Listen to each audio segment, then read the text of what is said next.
What is a coach? That is always a question because there's a coach and then there's a certified coach. And I think one of the big challenges already is a coach is a label that pretty much anyone can add to their name and say, I'm a coach. And the challenge with that is it doesn't mean that they're actually coaching, but it feels like they're coaching to them. And bless their hearts, that's a good thing that they're wanting to help people.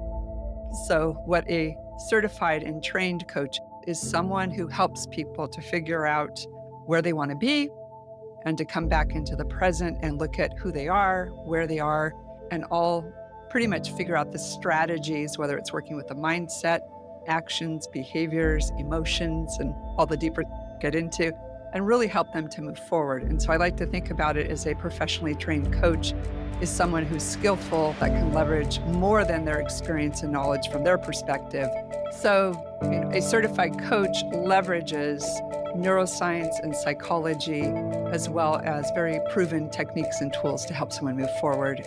And I would love to say with who they are and what matters most to them. Integrating Consciousness is a podcast dedicated to exploring the myriads of modalities available to support the collective in the journey of self-discovery, growth, and the integration of new insights gained. At its core, this podcast is rooted in philanthropy and a commitment to serving others as we navigate profound energetic shifts together.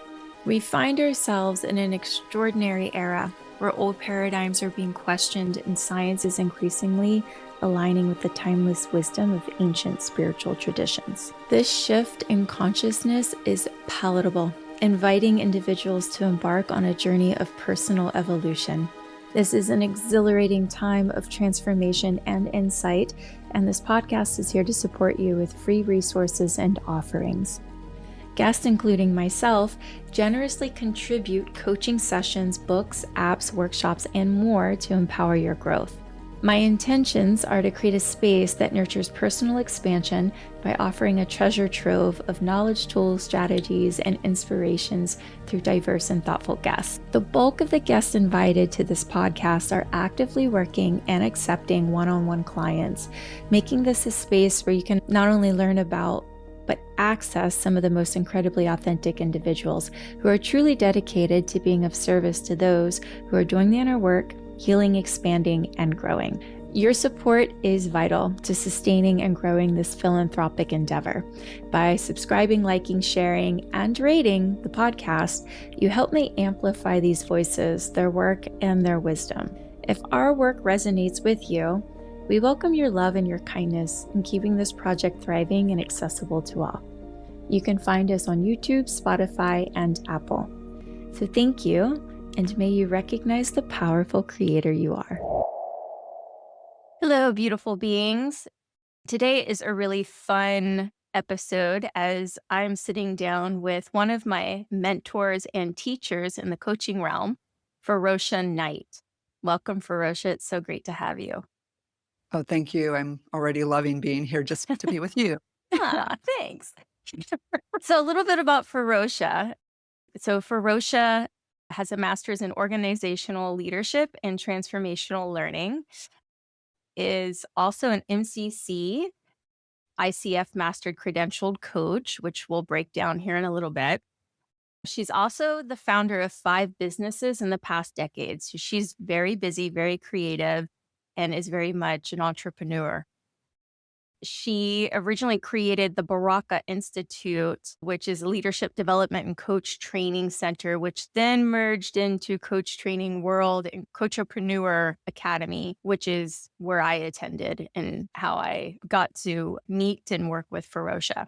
And she's also the creator of 2 coach training certification programs and 5 products that support people in their coaching. One of them is the whole person coaching method, which I utilize and am certified in, as well as archetypal system coaching. And last but not least, she's also the author of 2 books, one in which she'll be mentioning and donating to support those who are really interested in becoming a coach or learning more about being coaches. So wait until the end and you can learn how to acquire a free book. So welcome, Feroshia. Thank you again. Glad to be here. Yeah. I would say the first question that I really want to jump into this conversation and unpack is, what is a coach? What is a coach?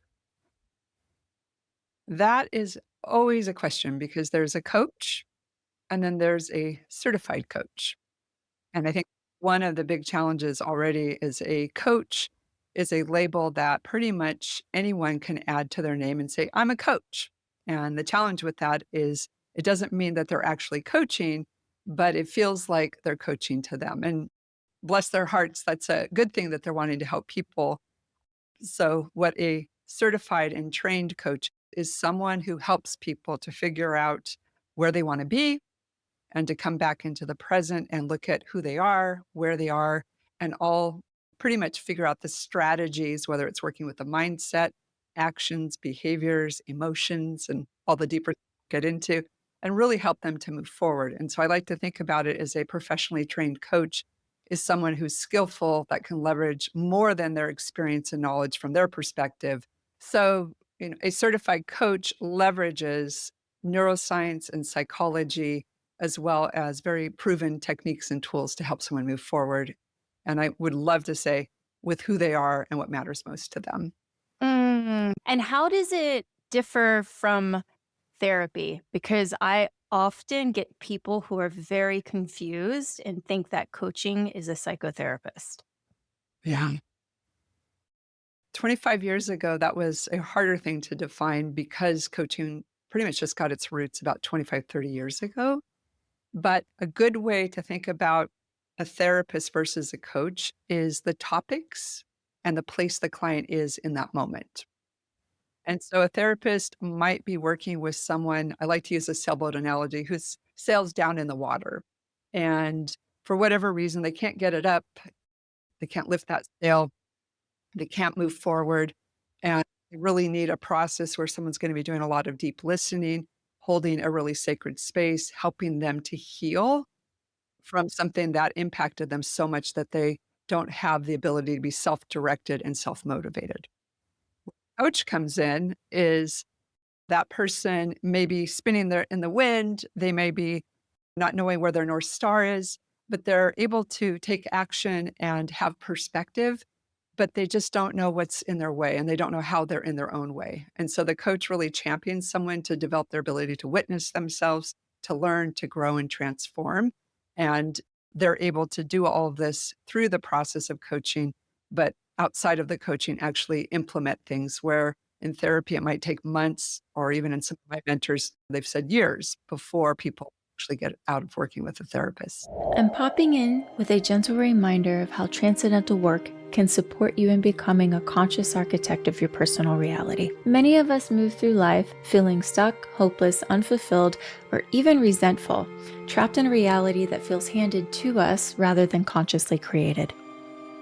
Transcendental work helps identify and shift energetic patterns rooted in limiting beliefs, conditioned mindsets, and inherited perspectives of reality that keep us from fully embracing life's possibilities. Through isolating patterns, false and limiting beliefs, and the elaborate stories that come with such programming, then we start to dismantle and regain access to aspects of ourselves that have been frozen in time or long forgotten. This work includes inner exploration, mindset and pattern recognition, intergenerational healing, and transformative modalities that reshape not only our external experiences, but also our perception of ourselves, freeing us from subconscious traps designed for self-protection, yet keeping us stuck. You are far more powerful than you realize, and you came into this life for a reason. And as a transcendental coach, my role is to guide you back home to yourself, help you identify your purpose, align with your path, and manifest the life you truly desire. And if this sounds too good to be true, consider that doubt may just be another subconscious mechanism keeping you limited. So if you're ready to explore how this work can support you, book a free discovery call, and together we'll uncover where you're at, where you want to be, and how to start building the life that you were meant to live, truly becoming an architect of your reality. So thank you, and may you recognize the powerful creator you are. Enjoy the remainder of the episode. And so there are also coaches who are therapists, right? Mhm. And so Yeah. they're able to merge those two. Are you able to speak to that a little bit? Yeah. So there are definitely a lot of therapists that have come into coaching because either they want to transfer away from working as a therapist and becoming a coach.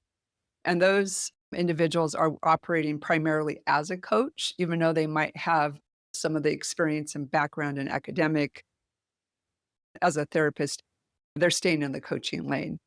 There are also people that are offering a hybrid approach of coaching and therapy. And it's an interesting mix because one of the challenges with that, and it just requires someone to be really good with boundaries, is when you have a relationship with a therapist, the way in which the therapist partners with the client generally is different than the way in which a coach would partner with the client.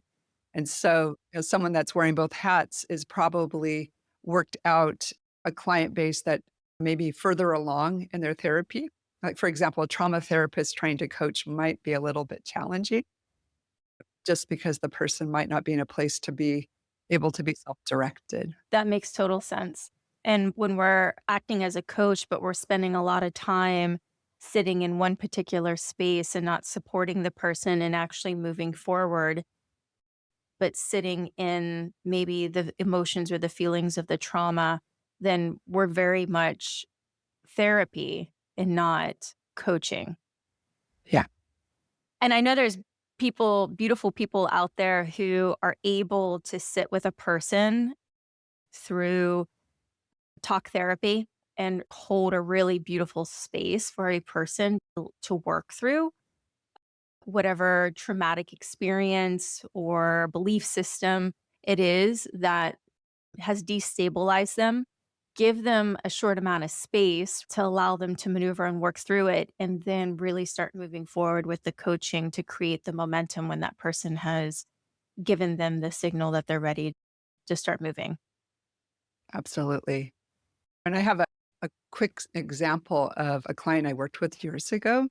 They came to me as an entrepreneur, moved to a new state with their fiance, was really rock solid, ready to get going on their business, laid out a lot of goals, started to realize they were a little bit sensitive about selling themselves because they were like, "Ooh, I'm a newer business owner." Worked through a lot of those limiting beliefs and some of that money mindset and even a little bit of that imposter syndrome.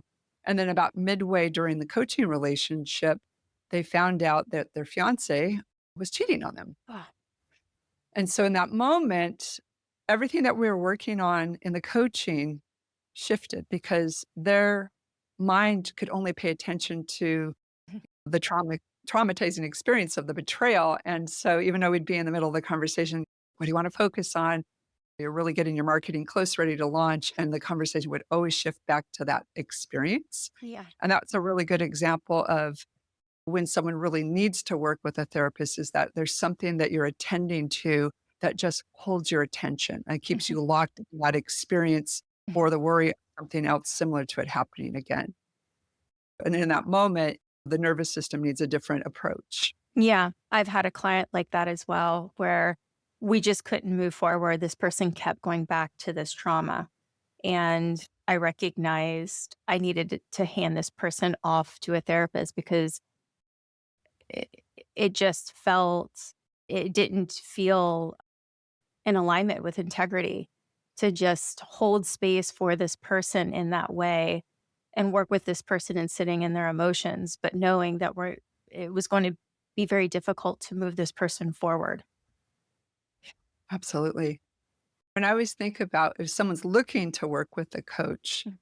the super benefit or the unexpected outcome is that while you might come in wanting to change something in your life or accomplish something, what you're going to get out of working with a coach, and especially a whole person coach like you, is not only getting that goal accomplished, but learning and growing and really coming to know yourself and becoming more effective and attuned to who you are.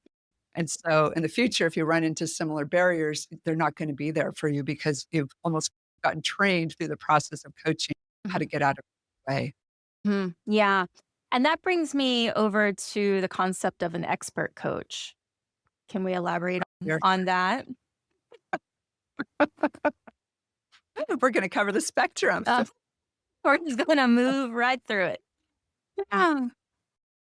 The term expert coach, there's a few ways people interpret that. So I'm going to interpret the way I think you're hinting at. And that tends to be someone who has a body of knowledge or an experience in something, and then they label themselves a coach. They're Mhm. basically consulting and adding a little bit of coaching into it. Yeah, because we see quite a bit of expert coaches, mentor coaches. And I think you can really pick up on that when you're with somebody, when you're being coached. And it's less of supporting you, figuring out what you would do and how you would handle this situation. And rather, they're making suggestions on how you should handle the situation. If it's a business and this person's has a background in developing businesses and they're acting as a consultant as well. So it's a much different experience than a certified coach that is merely just coaching. Absolutely. And I've always felt it when I've hired people that have said they're coaches and then operated more as the expert coach. Mhm. It's it's more of here's what you should do from my experience. Mhm. Or if you look at these data, this is what you should do. Mhm. And it's less about here's some ideas, some options, what works for you. A really good coach can certainly pepper the conversation with possibilities, but Mhm. not be going, go down this path, turn left, and then you'll Yes. be there. Yes. Yeah, Because then exactly. you're adopting someone else's blueprint rather than using your own intuition and internal guidance system to establish your own blueprint. Yeah. So I think for a lot of people, because therapy is has been far more accessible and more mainstream and also seems to be on many films, so even if people haven't gone or had a therapist, they still know how it works, but not for coaching. So I'm wondering if you can articulate a little bit of what is the coaching rhythm? What is the act of coaching? A lot of people would say it's a matter of asking what we would call thought-provoking questions, but I feel like it's so much more than that, and so I'm a little bit inspired to share about what it looks like when you start to work with a coach, where you start and then how's, each session as they go until you feel like you're done with the coaching and hopefully gotten everything you done I should say, hopefully getting everything you wanted done. But a lot of times, the first thing a coach will do is they'll work with you to look at the areas of your life that you want to make change. And then not just, oh, I want to change this, my career, or I want to find a relationship, I want to lose weight, or I want to find my spiritual path. But we really dig in and look at, okay, so what are these changes? And then we start to go into a series of self assessments that are really designed for your specific needs. So, as the client, you might be learning about your values, you might be learning about how you learn, your motivational styles. And there's a lot of different things that coaches will offer. But the idea is that you're starting on the same page with the coach, knowing exactly who you are, what matters most, what your superpowers are. And then, of course, you have a roadmap in terms of where you want to be at the end of the coaching engagement. And then, as the client works through progressive sessions, and then the client is going to pick the topics that they want to focus on with their coaching plan in mind for each session. And then the coach, this is where that real dance comes in is we start where we're at and we start to figure out what do you have in place and more importantly, what's stopping you. And that's when that golden treasure kit comes out with a coach. It's so if the client starts to say, I just need a planner, I need to create a checklist. That might be how the coaching session starts, but usually underneath the thing or the task that they want to do are deeper limiting beliefs or some forms of self sabotage. And once we start to notice, okay, so you can make that checklist, but you're still not getting out there and stepping up on that TEDx stage, or you're still not having that conversation with your wife. Let's figure out what's underneath that so that you can break free and actually follow through with your goals. And of course, there's a whole lot of learning about yourself on the way. Absolutely. And I think what's really important about coaching is the ability to support a person in learning about themselves. Yeah, And so often we're learning about everything external to ourselves, and coaching really is this beautiful ability to hold a light for somebody to learn about themselves internally, and yeah, rather than exporting externally that their values are external. And it's really learning that what makes you a really beautiful human being is internal. absolutely. And I would say probably recognizing what's yours and what has been conditioned, the classic, "Oh, I should be a doctor, and here I'm a doctor, and I hate it because it made sense according to my parents." And Absolutely. yeah, I would say that in my experience since becoming certified and moving into my practice is that the bulk of coaching is really supporting people in becoming an observer to the self, yeah, which we find in our spiritual practice, we find in meditation, we find in breath work, we find in our yoga, right? And a lot of my clients don't do meditation, breath work, or yoga, but they're still utilizing the practice of mindfulness to become the observer to their own ego, to learn about their mindset, to learn what belief systems have been inherited or intergenerational or adopted or is cultural or systemic or societal, and then they get to choose. So they're so empowered because they get to choose, I like this belief system, or you know what, this one isn't working for me. It's not serving me and it doesn't align with my values or my morals. And I want to let this go. And abs so you're not going into coaching to get more in terms of applying more methods or more gaining more structure necessarily. A lot of times when you work with a coach, it's to let go of what no longer serves you. 'cause we're always evolving. So something you mentioned a little bit earlier was there's a coach and then there's the certified coach. Yeah, And I would like to unpack that concept a little bit because using social media, which I'm not in favor of, but using social media to help support my practice and also this podcast means that I'm also subjected to a lot of content of people maybe seeing coaches or other people coaching and have adopted a rhetoric and are parroting information that they see online, and then they get really comfortable with doing it via online, and then their bio changes, and now they're a coach, and then they've created a website, and then I end up working with clients who have gone to some of these people and have incurred some level of trauma because this mm, person didn't know how to hold space. This person wasn't aware of their own reactivity and their own projections. And so I think it's would be good to unpack a certified coach. where do we begin? Girl, wherever your instincts want to take you. No, there is no censoring. We can keep it real. Have I ever censored myself? I don't think so. No. Mm-mm. It's interesting because if I take the word certified, there's multiple meanings. One of them is being certified by the school, and you're also hopefully going to a school that is accredited by the ICF. But as a trained coach, you first go through a program and you get certified. And within that program, like if it's an accredited program like ours, then you're going to be completing the additional requirements for a second certification for the ICF.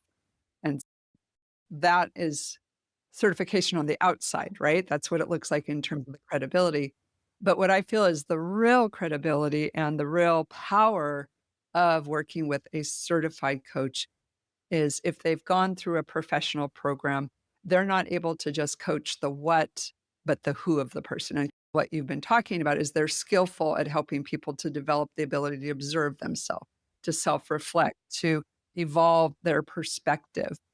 They've also been trained to notice when they're in the way of the coaching and when they're out of their professional boundaries. They're also been trained to work on themselves. And I always think about it, Doctor, heal thyself. doctor background's coming through here a little bit.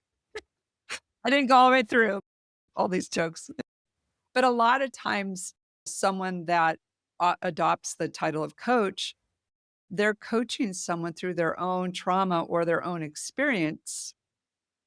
And again, bringing all of their baggage, all of their emotions, all of their projections. And I remember one of my coaches who had told me they were certified, but then when I learned it wasn't quite a certification, and it's so confusing because there's so many schools and you can go on Udemy, a 5-hour, I'm certified. Really? That's not going to develop you. But in this relationship, I watched this coach quickly get triggered by a topic I was talking about. And then I'm like, wait a minute, you're not holding that neutral third party helping me figure it out. You're Mhm, jumping in on my train. mhm, And it was very off putting because it's like my mhm. friends already do that. Yeah, I don't, right? I'm going to talk to them because you're doing the same thing, but I'm paying you a lot Mhm. of money here.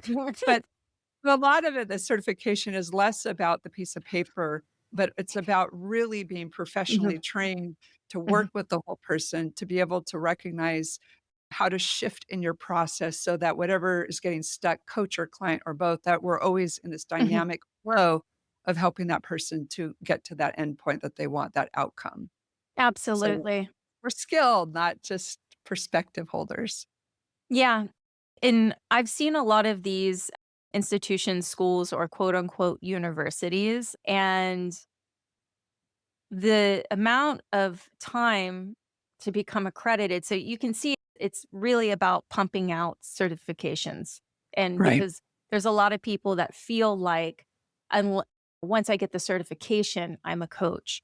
And as a senior coach with CTW, I support junior coaches or people coming into your program and also see that there's a mentality and mindset of once I get the certification, then I'm good. And then as I'm coaching them and they've started in the beginning and then they're coming out, and as they're coming out, they're like, I'm certified. I met the criteria. I've learned all the content. The book is huge. I've gone through it.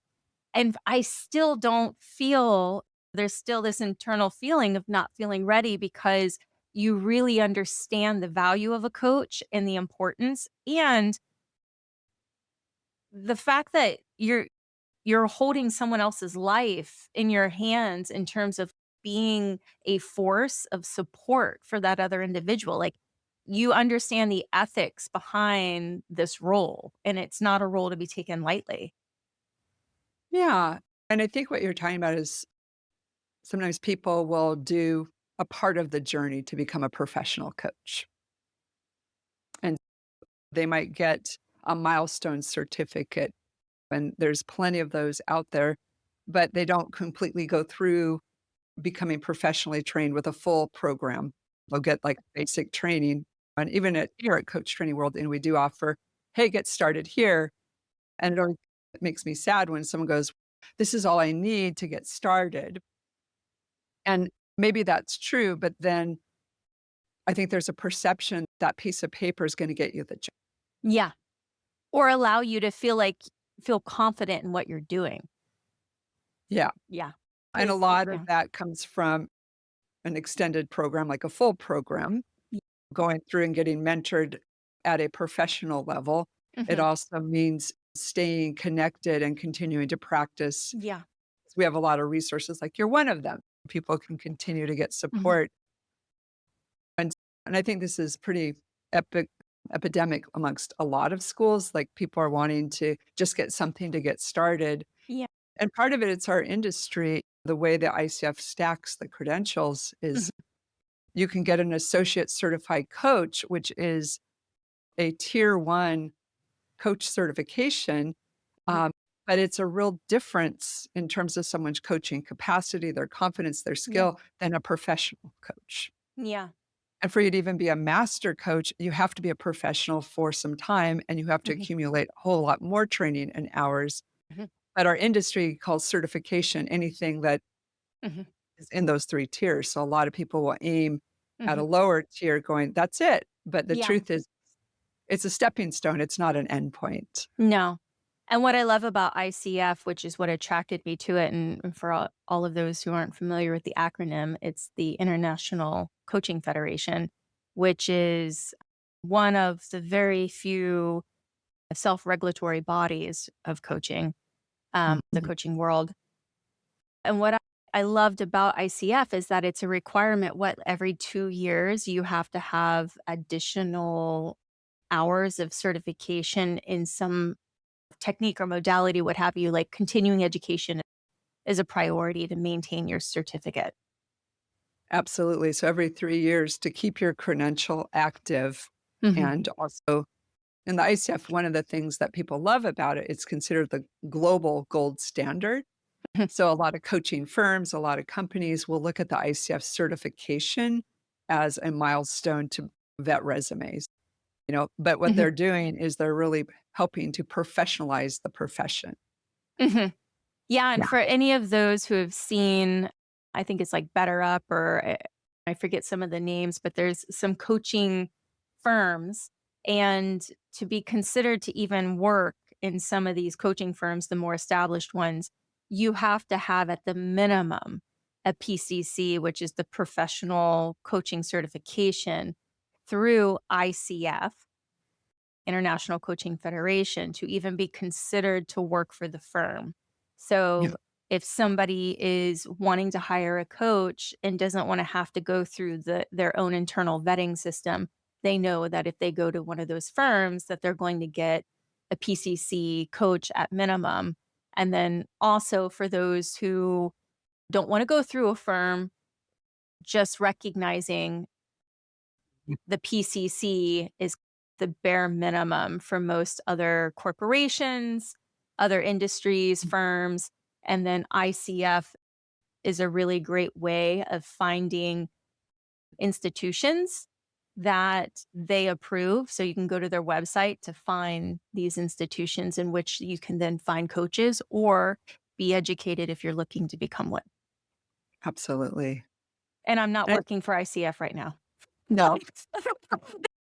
This isn't a plug for ICF in any way, shape, or form.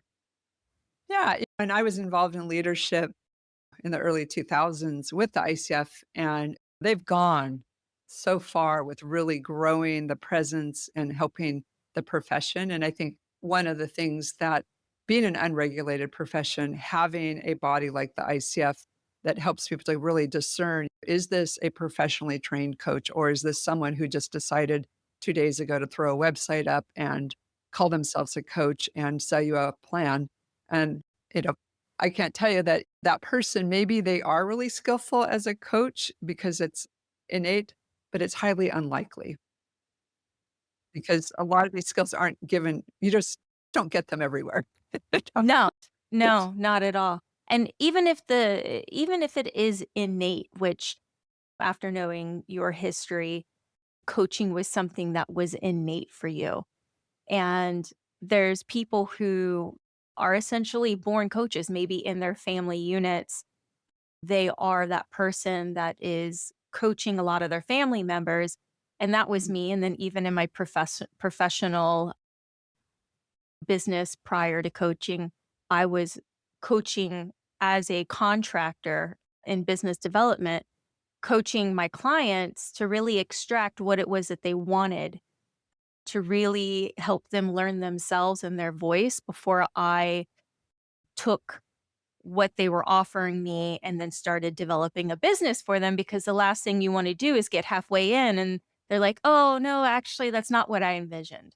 So Yeah. really like teasing that out and understanding them and helping them understand themselves in that process, I found that coaching was a really easy segue for me. And so there are some people that it's innate and natural for, but even then, and I can say for someone that it was an innate and natural for me, even then, when I went through the certification program, I had realized how I was coming up short in my past in how I was coaching. You just touched on it a minute ago. Someone who decided they wanted to be a coach, quickly threw up a website, and then bada boom, bada bing, they're a coach. Yeah. And so I'm very curious. what is there's coaching and then there's marketing. And you see some of these marketing strategies, and I'm wondering if there's any green flags or red flags that we can see in marketing that can really allow us to understand, like, this may not be a safe path to go down. Yeah, I think one obvious one, which I'm always surprised that people fall for, and maybe it's just because the excitement is there, but when someone promises something that seems untangible, we'll get you, and I've even heard coaching schools do this, we'll get you 20 clients right after you graduate, or come to our coaching program and you'll have your business going before our third class ends. In fact, I just saw that from some of the other day. I was like, really? So that those promises that seem really delicious on the outside, but don't, the fine print underneath it is that you have to fully participate and you have to be sleeves up, get your hand in and make these changes, because coaching is about the client and coach coming together, but ultimately the client taking action or or growing themselves through the process. So it's not a I'm going to carry you across the finish line.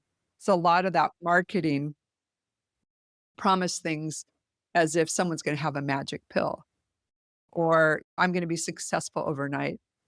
I think a green flag is if someone is willing to offer you what's called a chemistry or a self-discovery initial session and actually allow you to work with them or even get a sense of their coaching style so that you know, is this the right fit? And a lot of the marketing now will drive you into a funnel. You'll get a free class or you get to go to a big webinar. And next thing you know, you're dropping 2 to 10 grand. And then you're in it. And then you have the ultimate, oh, and no refunds. So that's another piece is what's the policy if the coaching fit isn't right? What's the policy if 3 sessions down the road that you just feel like you maybe made a mistake for whatever reason? Uh, but I hear that no refund, the overpromising.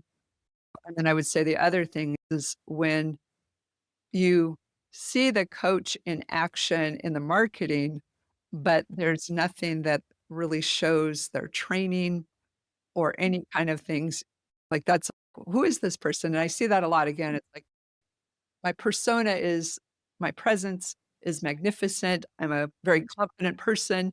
What am I drawing on in terms of helping me or helping you, I should say? I call them guru coaches. Yeah. They're the guru. I just was born this way. I had an awakening and I'm the most magnificent coach, like the guru coach. And there's you can't find any background on them. And so I also see dark marketing techniques used. And that's Mhm. when you have to, so you're looking for information, right? Or just even pricing. So you're scrolling all through the website, which then click here for pricing. And then it takes you to another website, which then takes you to, do you want to feel more empowered? Do you want to feel like your life is what you want? And so it keeps baiting you with emotional tactics. And Yep. then it says, if this is the life you want, click here for pricing. Then you click here and you're taken to another page that is a more emotional tactics. And then you're like 5 or 6 pages in, you've spent like 20, 25 minutes on this person's website and you can't find the pricing or the information that you're looking for. And Mhm. so these are dark marketing tactics and they're a form of manipulation. And so for me, a red flag is if there's not transparency right off the bat in terms of pricing, if there's not Yep. transparency right off the bat in terms of this person's certification, education, or where it comes from, any sort of mysterious marketing is a huge red flag. Absolutely. And I would almost add that sometimes people will be so ready to make a change that their emotional state will leave them just looking for that hand that's reaching out. And maybe this is a legitimate coach, really having that conversation. I've had a lot of people tell me over the years, yeah, I hired a coach off their website. And then when I met with them, it didn't really feel like the right fit, but I saw their videos. I love their philosophy. I love their values. And again, they just didn't, there was the presentation, and then there was the person that they were really gonna work with. Or another thing I've heard, which is really horrific, is you're gonna get coached by this pop star coach, and lo and behold, you're working with somebody else that works for them. That's not your coach. They show up for 10 minutes in a conversation, and then you get partnered with this other person that just graduated their certification, and that kills me. Yes. Yeah, I've I seen wanna work quite a with bit of you. that. I've seen quite a bit of that, and also evergreen coaching. So you sign up to be Mhm. coached, and it's evergreen videos that are, that uh, anyone can. What's a great way of explaining evergreen? It's basically auto demand, what do you call it, delivered videos on a sequence to you. Yes. Yeah. Yes, that move you through this, like, coaching or this educational forum. And then another one that I think is really worth highlighting in terms of red flags, and so when I was seeking where to get my certification before I found CTW and you, I had explored numerous different programs that were being offered by celebrity coaches, a couple of them really big names, and who I really loved their all encompassing, all loving style, the whole person approach. And I got, when you call the number, you're automatically sent to a sales marketing company. And this sales marketing, so far, all of the sales marketing companies seem to be in England, in the UK. And so then there's a numerous emails, and then they contact you through WhatsApp. And then when they call you, you get charged the overseas pricing, international call pricing. So it turned out to be a $25 phone call. Hmm. And then the sales marketing tactic is, so how they delivered it was that this person is really selective about who they certify and train. And so there's a questionnaire that they wanted, like a 30-minute phone call. They, or no, it was a 1 hour phone call. And I was like, really? It takes an hour to talk about whether or not you want to take my money to certify me? Like, please tell me more. So we're going through the phone call, and she's asking me quite a few questions. And then it gets to the concept of money, right? And so this is like a $8,000-9,000 certification program, and there's no way to break up the payments or anything. It's a one-time payment. And so as I'm asking more questions, it becomes a bit predatory. How much do you want to change your life? How much do Yeah. you really want this? And how much do you have in savings? Are you able? And so really started to, like, cross boundaries and get really personal. And then I was like, I think I would really like to think about this. And then there was pressure, right? So anytime that you want to take time to think about a financial investment or even an emotional investment, and the other person on the other line is putting pressure on you right there, this is predatory. And and then finally at the end of the call, they said, normally, because in the beginning they said, I need to take this questionnaire and information back to my cohorts. And then we go over it, we sit down and we decide whether or not you're a good fit. And at the end of the call, she goes, I don't even need to take this back to my cohorts. I can tell you now that your application would be approved. I'm going to go ahead and approve it now.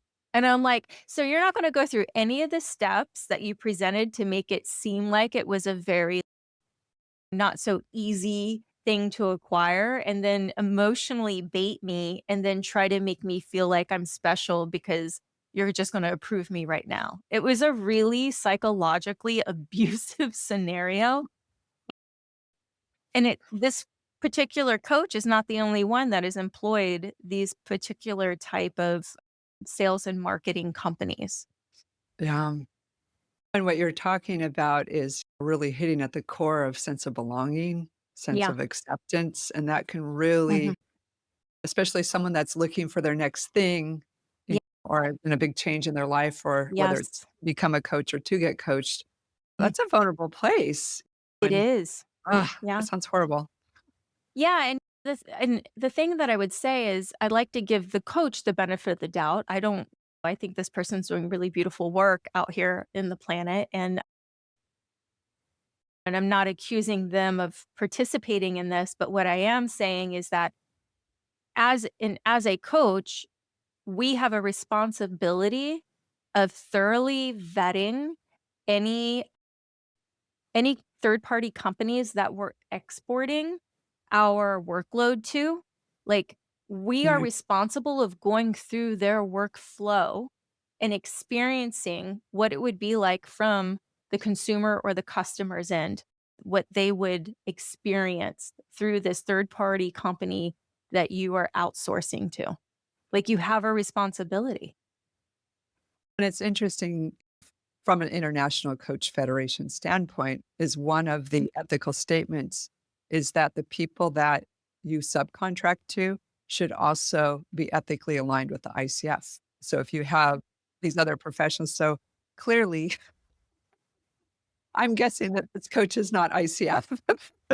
No, not at all, and actually, this coach was offering a university and got busted recently. I think The Guardian wrote an article where he had claimed, or his team on their website had claimed, that some of these credits were transferable to a particular university in the UK, and then also that you would become certified with another regulatory body that was quite large over in Europe. And the reporter did some investigation work and found out that neither were true. Well, So again, yeah. giving this person the benefit of doubt that his team dropped the ball big time. But yeah, so this is why it's important to do your due diligence and like to research somebody.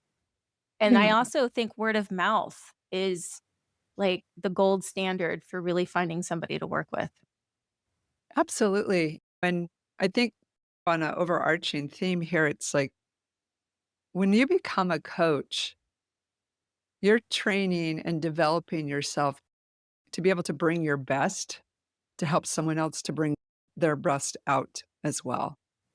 And that might ripple into how you help people, your coaching approach, but certainly how you onboard people, how you treat them throughout the process, not just during the service, but every interaction down to being clear and transparent. Hey, if I have a client that I'm working with right now, another client came up and said, "Hey, I'm interested in working with you. I heard some good things about you."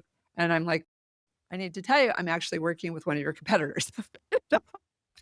And most people would be like, "Oh, nobody will find out." And I'm like, "What if they did? And anyway, I am working with one of your competitors, so that would be unfair to both parties to be transparent." And I think it really comes back to it's one of those fields where you really want to bring your best, but also be ethical along the way and not cross the boundaries out of your scope of experience, which is another challenge I think is in our industry. Some people will coach in terrains that they probably don't belong without being trained. There's a lot of coming up. Yeah, Absolutely. And I want to piggyback on ethics, right? And when you're certified with ICF, there are specific ethics that you have to abide by in threat of losing your certification. And absolutely. one of them is, in particular, I really agree with, is recognizing when a person needs to be transferred over to a therapist or supported to move and do therapeutic work and then coming back to the coaching. And I would add even to that, someone that might be better served by maybe a consultant or an advisor. Let's say someone comes in and they're in financial dire straits. I don't think coaching them in that moment is they're gonna probably need someone to suss out what are some options for debt consolidation, et cetera, write that resume, and that may not be the coach approach. It may be someone who's just gonna help them solve that problem right now. If your coach has an expert or mentor background in like business development and not in finances or financial advising, then them moving over, crossing over into financial advising slash coaching is quite inappropriate for their Yeah. background. Yeah. And so that brings me to another question. so there's so what I hear from people is there's a confusion between the different types of coaches, right? Or different niches. So we have the life coach, We have the relationship coach, we have the business coach, entrepreneur coach, transcendental mindset coach, spiritual coach. Fill in the blank code. There's a whole thread. So what is happening here? I think what's happening is two things. One, we are so trained to have titles. You work in corporate, you're manager of what? Supervisor of X, CEO, blah, blah, blah, frontline worker. That I think in our industry, we're trying to give ourselves titles so people will go, oh, this is the general area I work in. And the trouble with that is, let's say you want to hire a business coach. And you could have 12 business coaches in the same room. And how would you know which one you really need? Obviously, personality fit is going to be important. But this person over here works with IT professionals and startups. This person over here works with marketing. This person works with money mindset. And so some of the coaches that are a little bit more specific with maybe I'm a life coach for attorneys who want work life balance. At least the consumer can understand a little bit more clearly, is that really what I need? When we first started the school, everybody wanted to be a life coach or an executive coach. And since then, it's just blossomed into all these different niches. But the interesting thing about it is if you are working with a whole person coach like you're working with someone who's trained to work not context specific, but with the individual as a human being who's creating things in different areas of their life, changing things, being a better person, better communicator, more strategic, fill in the blank, more emotionally resilient. And so sometimes those titles are more for the coach to go, oh, this is what I am. So when we do our 30-second pitch at a marketing meeting, we go, hi, I'm a spiritual business coach. And then everybody goes, okay, what is that? And it's almost like this conditioned label when I think all of us should be saying, this, I work in this particular area or with these particular problems or so people could be a little bit more clear person they're hiring might be a better fit. But I mean, it's with everything. We love our titles, right? We do. It's the ego wanting to create identity, right? And play Yeah. around with that. And I also know for myself, targeting the particular niche and title that I did was also to attract a specific demographic of people who are energetic in alignment with myself in terms of interest, in terms of things that they're wanting to work on in their lives, people who are going through awakenings, people who are wanting to adopt more mindfulness practices, meditation, and is really prioritizing spirituality. And the work that I'm offering is creating transcendental experiences.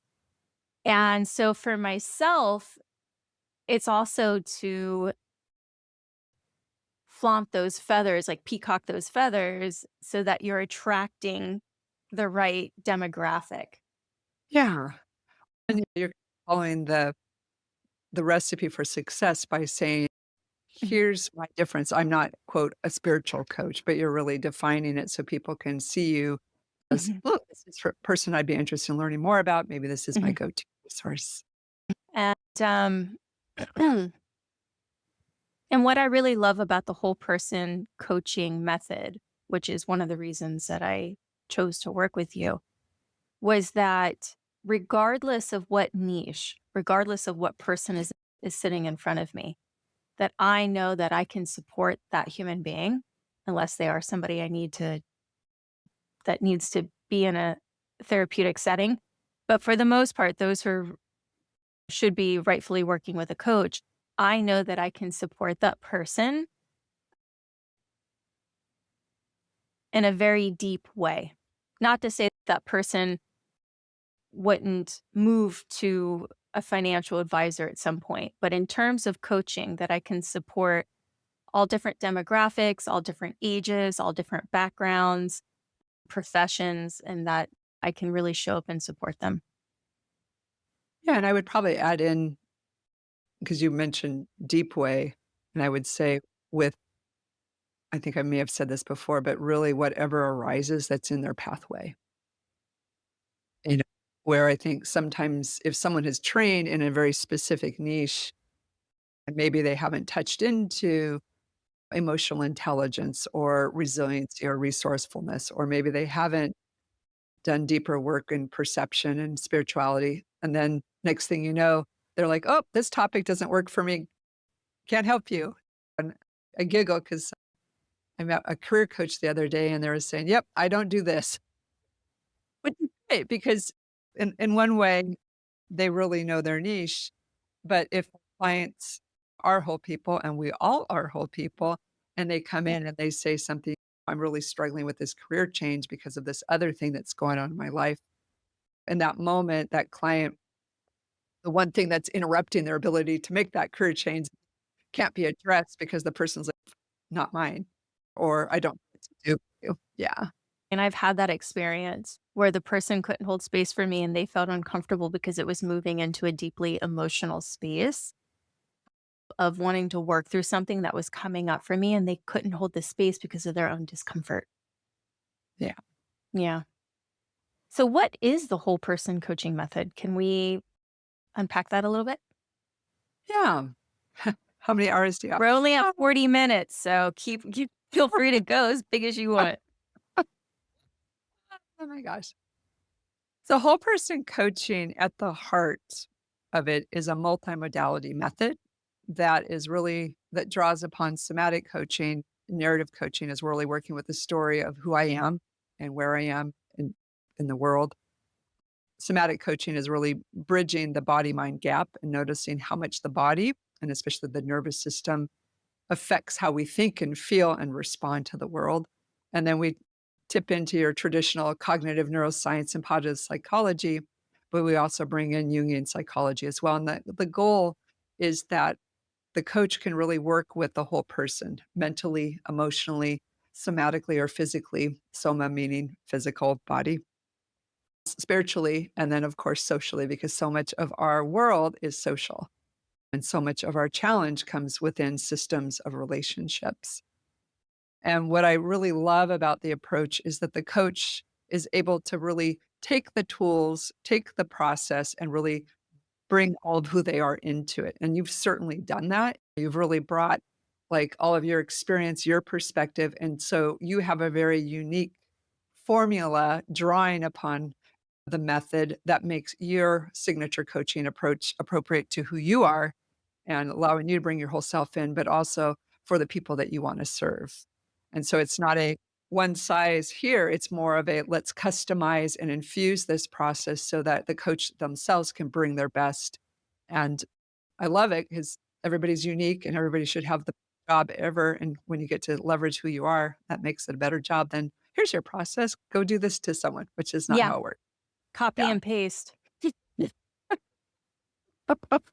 Here's your module, step 1, step 2. But I mean, yeah, I don't go that direction. No, no. Which allows me to segue perfectly into the next question that I have for you, because I feel like this really is right up your alley. But what needs to be changed within the coaching realm so that the coach can show up as their whole self as well to support other people also showing up as a whole person? Which I Got think it. the last time you and I talked, you were really expressive of wanting to have some sort of coaching or like around theatrics and body movement and just Yeah. really giving the coach the space and the ability to be expressive in who they are while also supporting another person and doing the same. Yeah. I think at the core of helping other people is when we're really feeling authentically aligned with who we are and what we're offering, and that we're able to, in many ways, kind of what we've been talking about is develop that self-witness and asking in ourselves, how do I want to show up as a coach? And that could be in terms of our traits, our persona, but it could also be is what is our unique process that stems from our experience and expertise, but still allows the client to make the process and respond they are. And so it's not so much I'm going to go, here's your map.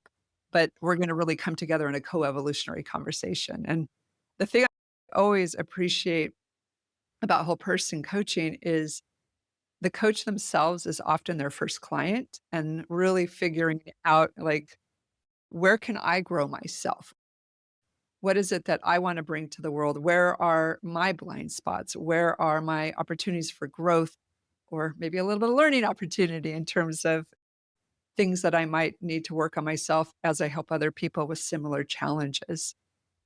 So, what I really appreciate is someone who's really willing to go, I am going to be that first client and I'm going to take every advantage to look at me and look at my life and look at how I want to serve and from a place of self-knowing so that if we are in relationship with someone, can you imagine if we all had this?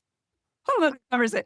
Is if I like clearly knew me and then I knew what was my stuff, like similar to the coach I talked about earlier, who immediately got into a reaction when I talked about my relationship. I was like, wait, you're not seeing yourself as the person who's in partnership with me. You're stuck in my story. And so to me, ultimately, if the coach does their own work and is able to really show up and know that every coaching engagement is all about serving the client and their agenda, but also that you cannot help but grow yourself every time. Oh, absolutely. Absolutely. I had this conversation not too long ago, but with with a client of mine that I interviewed on the podcast, but who's also a coach on a with a different niche. And going through the coaching certification program was one of the most intense programs that I'd gone through, not just because I'm learning how to hold space for others, not because I'm learning the whole person technique, but also because I am becoming even more aware, self-aware. And I'm learning how I'm projecting onto others or deflecting, or how I subtle nuances of maybe not holding space as much as I would like to on particular topics or subjects. Mm, And so really becoming very self-aware and also witnessing my own programming and then going through the process of deprogramming. And then as I continue to support clients, I recognize that every client of mine is a mirror. And what we're working on, I'm simultaneously working on with myself just by supporting them and holding space. I'm also recognizing that part of me that is reflected back from their experience. And I mm, tend to attract clients that are working on particular areas, programming, belief system, mindsets, whatever it that is also a part of my shadow that is looking to come to yep, surface. and we keep on growing. Holy shit. You're not going to get that in accounting. I always joke if somebody had said becoming a coach is a journey or a spiritual journey on many levels that will go till the day you die, I'm not Mhm. sure I've taken that route. I'm I'm Yeah. sure I would have, but I joke, "Holy crap." It's like there's so much we can evolve in ourselves, and what a beautiful platform is to be in service, and if you think about a lot of people when they go through a transformational experience that shakes them to the core, part of their healing and growth is helping others, and certainly as a coach, we're gonna be helping people in a different way than maybe someone that has been traumatized or gone through a significant loss. But the beautiful thing is because we're so self-aware, and I even like to think about so self-attuned.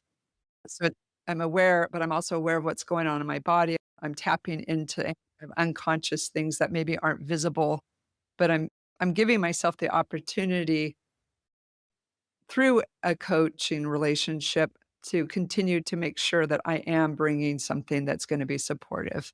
So, I think a lot of people again, that coming back to the I'm a coach versus I'm a trained and certified coach, coach probably doesn't necessarily stop and go, "Wow, I noticed in that session I felt a lot of emotion around that topic." Or, "I'm noticing I said something and my client got really triggered. I just kept talking." I don't but that's and because it's not because a person's a bad person, it's just that they haven't developed attunement of what is the impact? How am I communicating? How is my presence affecting this person? How can I show up in a way that's gonna be support them? Is this truly a time for tough love, or maybe it's a time to step back and create a nice place for a person to land and feel heard? Mhm. And when I get friends of mine who are like, "Oh, I really love what you're doing, and I'm thinking about becoming a coach."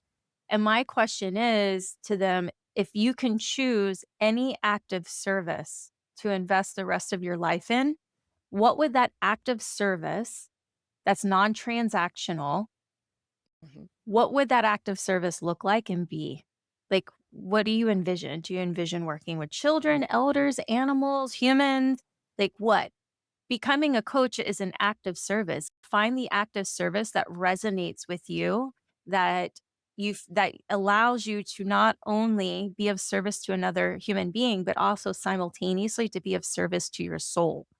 Because Yeah. when you can be of service to the self and continue growing and expanding while simultaneously supporting others in that same area, like you've hit a purpose, not to say that's your only purpose, but that's a path of purpose. And I love the word service to your soul because at the end of day, we're certainly not social workers or counselors. We're not in the trenches and those emotional places they hold, and bless their hearts, I really admire people that do that path. We're in a different way of being with people and in people in different states. But at the end of the day, if you're really in alignment with I do, using your example, if someone said, "Oh, I really wanna help teenagers up through 25 dancers really take state confidence," and that's what someone is just meant to be, then maybe coaching them is their pathway. But if someone says, "I actually just wanna be a teacher, and I just wanna teach people how to dance and kill it on the stage," that's a different feeling than who just really wants to empower and develop people and to let them be a big part of their change process. How have you seen, because you've been doing this for how long? Do you want to say? Are we editing that out? I don't care. I'm embracing the 60-year mark, so I'm like, "Okay, this is what it looks like. Oh my god, it does change." Owning it. All the things we worry about when we're young and perfectly perfect, and now we're getting older, as we all will, and going, "Okay, I had it so good. What was I complaining about back then?" Gratitude, it's a thing. Yeah.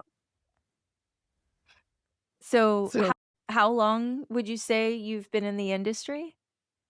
so I first got introduced to coaching with a client who was one of my marketing clients, and he said, "Feroshia, you're not really a consultant, you're a coach." And that was in the late '90s, and Mhm, then I started taking it more serious right at the beginning of 2000, mhm, and then initially started working in the corporate arena as a coach, and a lot of my clients asked me to develop them to do what I was doing. I think they were looking at, "Hey, she's expensive if we create a couple coaches in-house," and the coaching was just starting to really catch mm, fire at C-suite. And then in 2005, opened up the doors to Baraka Institute, now mhm. CTW. But I've seen a lot Yeah, change, yeah, lot. and that's the question is what is that change? What has the evolution been, and has it is it for the better? I love has it been for the better? Absolutely, and I cringe because the profession has grown by billions of dollars, Mm, and it has as we've talked about earlier, there's been so many things that have happened because I'm a coach and I'm gonna market you. So there's a lot of things out there that get thrown under coaching that aren't really coaching, so it's a little bit mhm, muddy. But when I first started working as a coach, everybody wanted to get better at performing. It was productivity and performance, and it was presence, and most of the people that were coached were in sales, obviously sports coaching, which is a totally different thing, and then, of course, C-suite coaching. So companies were very invested in it, and still, it was about a certain population within the companies that got all the attention. And to be honest, most of it was co-coaching or very consultative coaching. So it wasn't a lot of really developing people. Talking about emotions, uh-uh. It was really tense because the first thing I started noticing is your emotional part of you is driving your perception, and how you're feeling in your body is amplifying all that.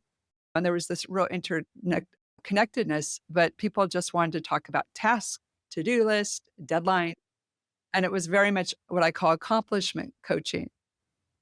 And I recall emotional intelligence became popular when Daniel Goleman promoted it, and that became like a wave. And with any kind of thing, you get different waves of appreciative inquiry and a wave of positive psychology. And so all that over time, I think what's happened is people have started to say, okay, people are whole and they're whole at work, they're whole at home. What happens at home comes into work, and that you've got to actually invite change from a place that isn't just the doing, but also being and the thinking and the feeling and the sensing. And so I remember going into a lot of environments, and this is why we left just doing corporate trainings, because people didn't wanna talk about the real stuff, the invisibles. But now you see coaching in pretty much every niche, and, like, we do a trauma-informed coaching, which is a bridge between coaching and referring someone to a therapist. You'll see spiritual coaching, you'll see very specific ADHD coaching and things like that. And so we're seeing a lot of people use coaching, the coaching method in combination with targeted problems, which is great.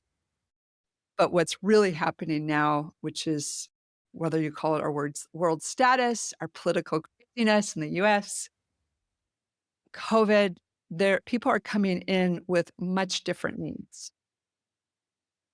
And that's really the biggest change is the coaching is no longer people are not just wanting to make a checklist, even though they often will come in and want to make a checklist, but they'll quickly realize that they can do that on their own, and why they're there, once they feel that sense of safety and trust within that relationship, they'll be like, "Okay, here's what else is going on, and here's how I can't get out of this experience, or I don't know how to have this conversation." And so people are coming with topics that require the deeper skills. And the coach that has that self-awareness of recognizing that this is coachable or maybe this really isn't.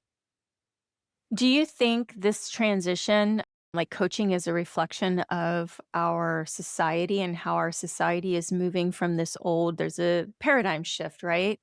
Collectively. And that paradigm shift is moving from this very materialistic, mental um, IQ over EQ and SQ to now transitioning to this very emotional based, spiritual, energetic understanding. And now we're prioritizing EQ and SQ more so over IQ.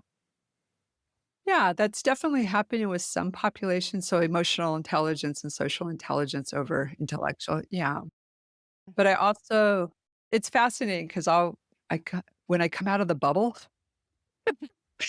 when I'm no longer in a training room or around people that are coaches or in our community or outside of the coaching community here, I'm always shocked at what people are prioritizing.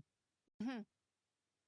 And what many of them are wanting that deeper purpose, meaning, Yeah. but they don't have the means or they don't have the wherewithal or the what do you call it? The even the experience on how to be more self-aware. Yeah, absolutely. No, Yeah. I don't feel like I said that as well as I'd like to. The it's like this I have this deep yearning. It's okay, if Yeah. everyone could hold multiple perspectives or someone Yeah. could step in the shoes of another person or step back and see themselves. Hmm. But who's been trained in that? Yeah. There's been a Yeah. distraction for so long that it's Yeah. uncomfortable to look inward Yeah. because for so long we've been looking externally, going, well, our external reality is our problem. But then when we tried to look internally, many people don't even know how to start that process. And then it's painful simultaneously. So, Yep. that's where the coach for me has been very significant in really holding a safe and sacred space for an individual to sit in that vulnerable place of looking inward and going, I've been numbing myself from this person for so damn long.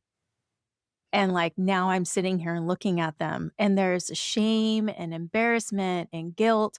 And when that person can feel really safe and also held in that moment, and then also be able to be supported and guided and holding compassion for themselves and recognizing that this is what it is to be a human. This is the Yeah, human experience. Then all of a sudden that looking inward becomes much easier and appealing. absolutely. And I think when someone gets a chance to see themselves and have a stronger sense of who they are, then the rest of their life will align because now I'm choosing what really is matters for me and who I am and how I wanna be and how I wanna feel versus being a product of my day. And whatever comes my way, I'm in reaction to it, where I'm being very proactive in making my choices. And sometimes those choices are hard because you realize that you are in that outdated life and the person you have been for the last 20 years is no longer the person you wanna be, and that can catalyze a lot of change, and having that partnership with a coach really helps you to feel accompanied so you're not changing yourself alone, that you have someone else that's helping you go, "Alright, is this really what you wanna do in this moment, or do you really wanna say that in this way, or do you want that job?" So helping with a lot of love and compassion, helping people to kinda see themselves and make choices that honor themselves. Yeah, I would say that's probably the majority of the clients that come to me, that are attracted Yeah, to me, are people in that space, and they think that they're in a midlife crisis, and I'm like, "Oh, no, honey, you're on a rebirth. You're aligning with your authenticity. You get to actually live the rest of your life as who you wanna be and how you wanna be." Like, what a beautiful opportunity, and at this point now, 53% of my clients are men doing yeah, the inner work, which yeah. we hear a lot of,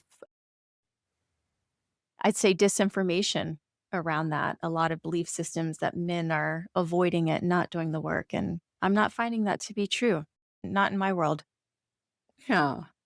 I think there are plenty of people, regardless of their gender, that are waking up and starting to go, there's more to this than this thing I do with my time and my life. And so that curiosity digs into the questions of who am I really? And that can be open to anybody regardless of their gender. And you're right, like a lot of people will say, or I should say what I've heard in circles of women, oh, men aren't very self-aware. Actually, I think they are very self-aware, they just have different ways of my experience processing information, they don't talk about it. No.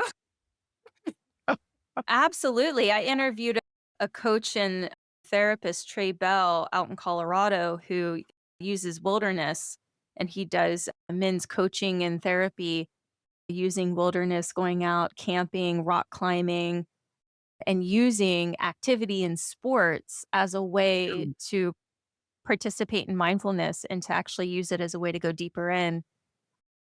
And it's beautiful what I learned from him in terms of like how men process, how they hold space for one another, how they learn about themselves, what safety looks like for them.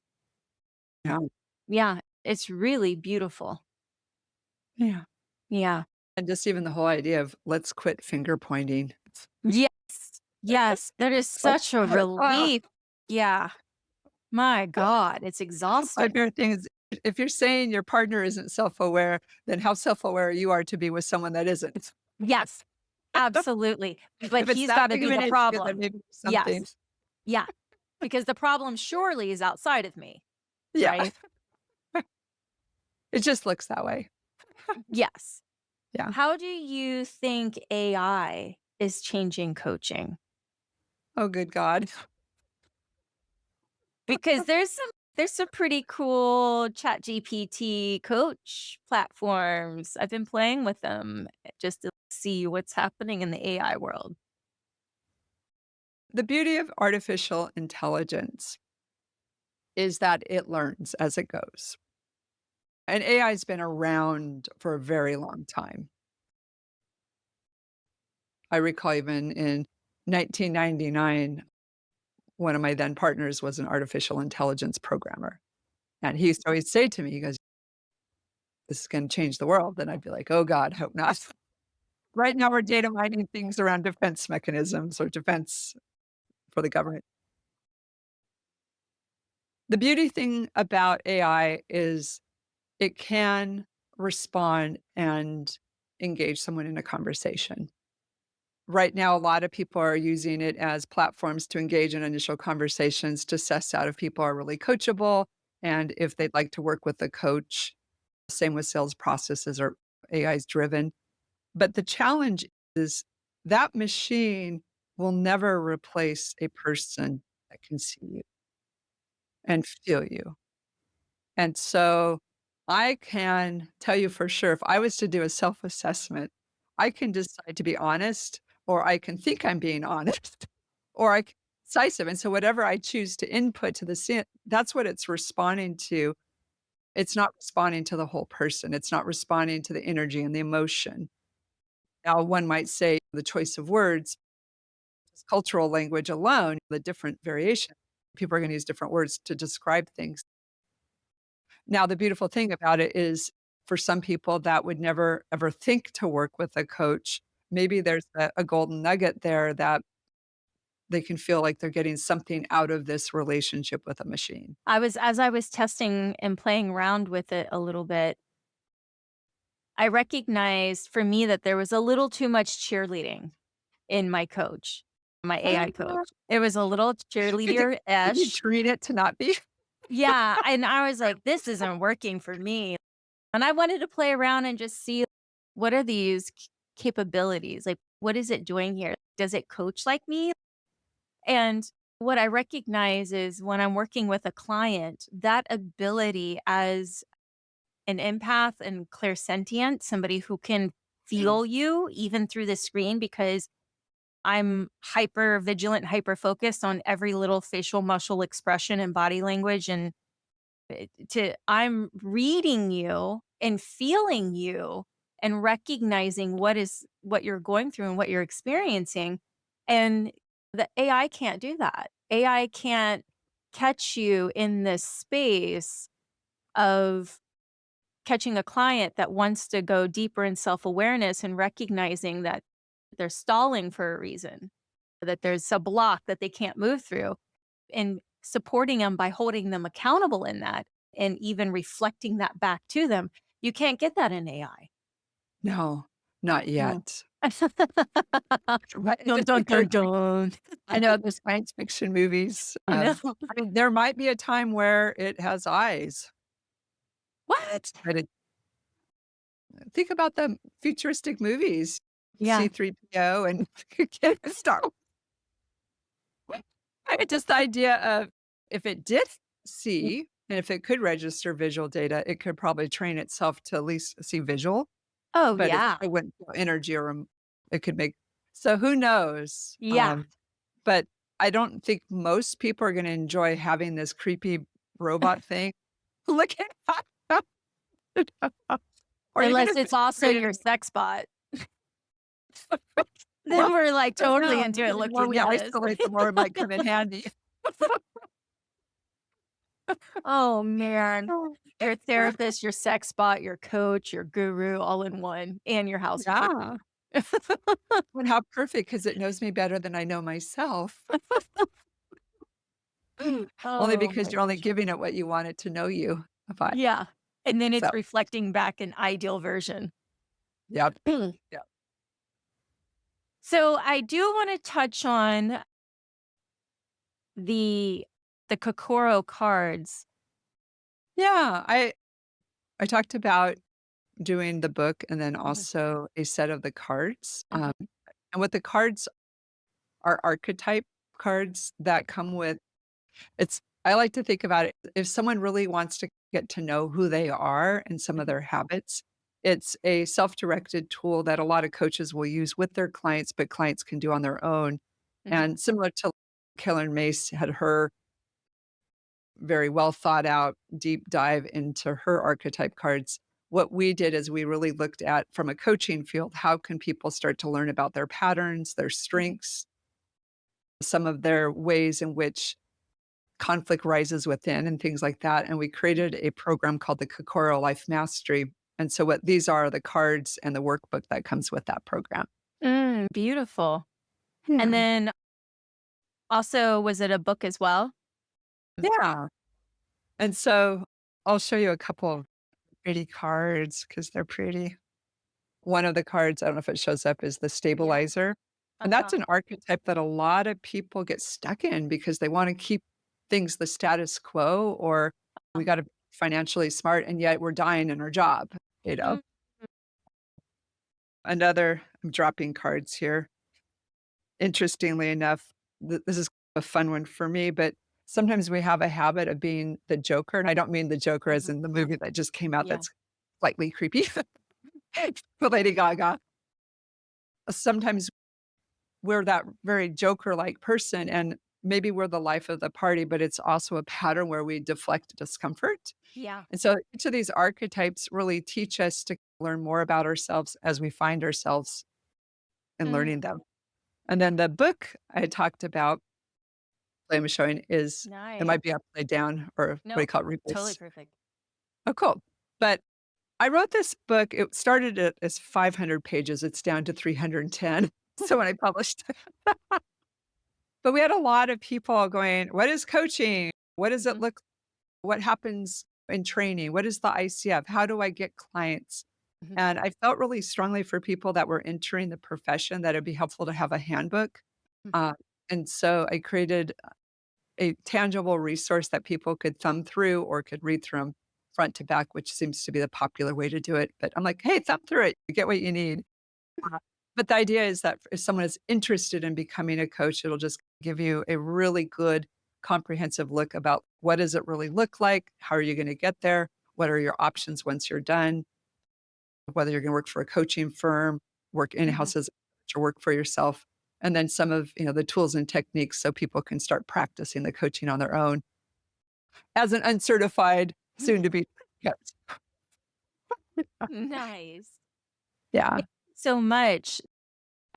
And just for the viewers who are not privy to how to access these free gifts, so by leaving a comment on either Spotify or YouTube about how this particular episode has supported you or empowered you in your journey, then at the end of each month, I accrue new comments and choose the top comments that are the most expressive. And then basically do a bit of a lottery and choose individuals that can get free swag, books, the Kokoro cards. I also donate 90-minute coaching sessions. Other episodes also of coaches are also donating sessions. So every month there's something that you can acquire. And we're really lucky that Feroshia is donating these two really beautiful gifts to support you on your journey. So, yeah, leave a comment under this episode about how it has best supported you or empowered you in your growth. Beautiful. Yeah. Thank you so Yeah. much, Feroshia. I'm so appreciative of you being here and sharing your wisdom and knowledge. And then also the system, the education system that you've created and how you're supporting people. Not everyone starts their own coaching practice or business or even does a lot with it professionally, but just what they learn about themselves and going through the certification programs is immense. It's more than what some people are able to extract out of therapy. I've heard that before, and thank you. Yeah. I went to therapy for 10 years and I took one class and whoa. Yes. Laura's like, "Okay, I hope that's a good whoa." There's a lot of truth to that. So thank you for how you're showing up in the world and how you're supporting others and even doing your own inner work and growth. Like You're a powerhouse of information and support and energy and love and service. And I think we're tremendously blessed to have you on this planet. Thank you. And I'd love to echo all of that right back, double strength at you too. Thank you. I appreciate that very much. Yeah. And I really appreciate that you've come into coaching and you've really are working at the deeper levels with people and really helping them to find themselves and to reclaim themselves in some and to chart courses in their life that are definitely reflectant of them. Mhm. They want to be and not the person maybe they become. And so just we need more people out there helping others to really find their own guiding lights and be that champion along the way, and maybe not the AI champion. I feel like sometimes we're traveling our lives and we know there's something more out there. We're not quite happy or we're really unhappy. And sometimes it's just that spark of an inspiration and those processes and conversations that you bring as a coach that can make all the difference from being at a dead end to living your best life. And Absolutely. Absolutely. And we've only got this one life as the individual or the persona that we're here as today, currently. Yeah, there's the next life. You've got other things that you got to do in that next life, but this life is right here, right now. And let's seize it. Let's truly live the life that we want and let go of all the bullshit. amen. Awesome, Feroshia. It's such a pleasure to have you. Again, thank you so much for giving me your time. I'm so appreciative. And thank you for having me here and being who you are. Thank you so much. I appreciate it. And see you later. All right. Bye for now.